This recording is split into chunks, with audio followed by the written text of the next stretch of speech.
Hello again.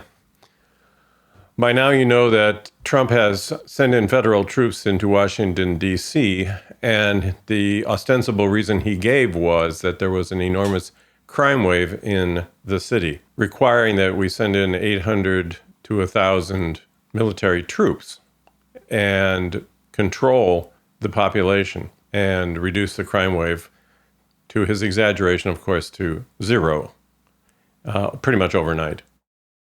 According to the FBI Uniform Crime Report, in 2024, violent crime in Washington, D.C. had declined by 35%. And in the first 6 months of 2025, according to the same source, another 26% decline in violent crime in Washington, D.C. had occurred. There have not been any riots. There hasn't been a crime wave in Washington, D.C. It's not a question of the fact that there is no crime in Washington, D.C. Of course there is. Every major city in the United States has crime. But we're talking about a crime wave that is defined as an emergency that requires a military response. The violent crime rate in Washington, D.C. is the lowest it has been in 30 years. So according to the same FBI Uniform Crime Report, the most dangerous city in America is Memphis, Tennessee. And by the same report, the conclusion is of the 15 most dangerous cities in the United States, 10 are in red states.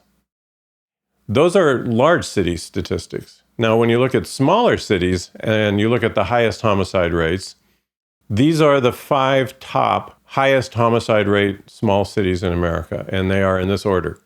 Jackson, Mississippi is number 1. New Orleans, Louisiana is number 2. Little Rock, Arkansas is number 3. Baton Rouge, Louisiana is number 4. And Augusta, Georgia is number 5. Are you seeing a pattern there? Obviously, what we have here by sending the troops into Washington, D.C. is Trump's performative political ploy. This isn't about a crime wave. This isn't even about solving crime, because the crime statistics show that it's the red states predominantly that have the biggest problem with violent crime and crime overall, not the blue states and those cities in those blue states, which are democratically controlled. So demonstrations have occurred in Washington, D.C. because of the militarization of their city, and the protests have become larger and larger, but they haven't been enormous. One protester, however, at the Washington, D.C. demonstrations, swore at one of the federal agents and then threw a submarine sandwich at him and hit him in the chest. He was immediately arrested. He was charged with a misdemeanor. The judge, however, released him on bond. He went home.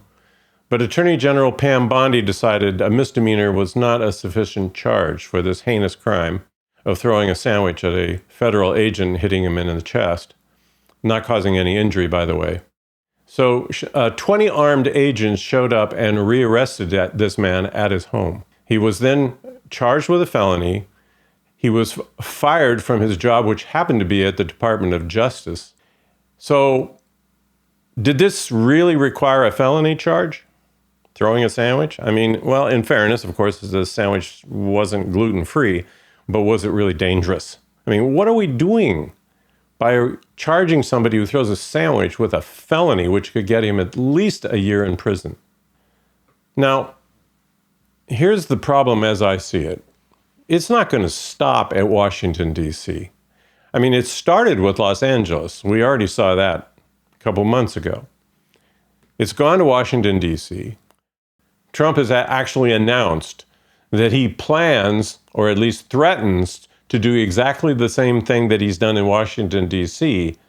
by militarizing that city under the guise of trying to control a crime wave, by doing exactly the same thing in other cities such as Chicago, Baltimore, New York City, Oakland, and a number of other cities, all in blue states, by the way, not in red states where the highest crime rates typically are.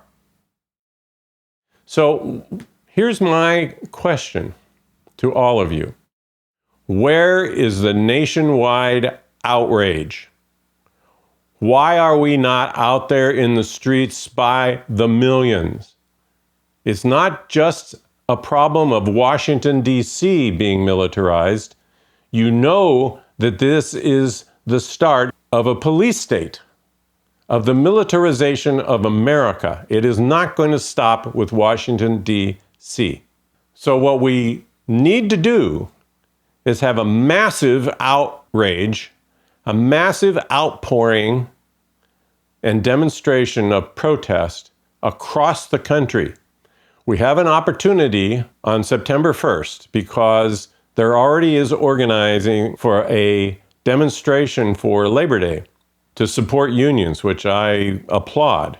But at the same time, let's make this the biggest mass demonstration in the history of the United States. Instead of 5 million people that we had at the No Kings demonstration, let's turn out 10 million or 15 million demonstrators. And let's combine our support of unions with our outrage at the militarization of America. Please join me on September 1st.